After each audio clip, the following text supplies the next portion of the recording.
साजरी केली जाते। या पौर्णिमेला व्यास पौर्णिमा असेही म्हणतात, कारण या दिवशी आदिगुरु महर्षी व्यास यांचा जन्म झाला होता। मित्रांनो, गुरु या शब्दामध्ये सर्व काही सामावलेले आहे। ज्या शिष्याने गुरुला देवतुल्य मानले त्यांनी यशाची शिखरे गाठल्याची अनेक उदाहरणे दिसतात। योग्य गुरु भेटल्याशिवाय माणूस आयुष्यात काहीही करू शकत नाही।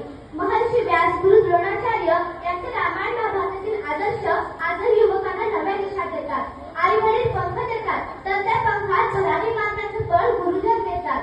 गुरु परमात्मा परेशू। प्रत्येक विद्या, कला, शास्त्र यांच्या निर्मितीसाठी गुरु शिष्याची मोठी परंपरा लाभलेली दिसते।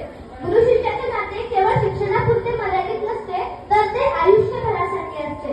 शिष्याच्या मनातील वैचारिक गोंधळ दूर करणारा, समाजाला नवीन दिशा दाखविणारा गुरु असतो। गुरूंच्या ऋणाशी कृतज्ञ राहावे, मोल आयुष्याचे जाणून घ्यावे। गुरूंच्या ऋणाशी कृतज्ञ राहावे, मोल आयुष्याचे जाणून घ्यावे। गुरूंच्या चरणी स्वर्ग पहावे, गुरूंच्या चरणी स्वर्ग पहावे। चरणी त्यांच्या नतमस्तक व्हावे, चरणी त्यांच्या नतमस्तक व्हावे।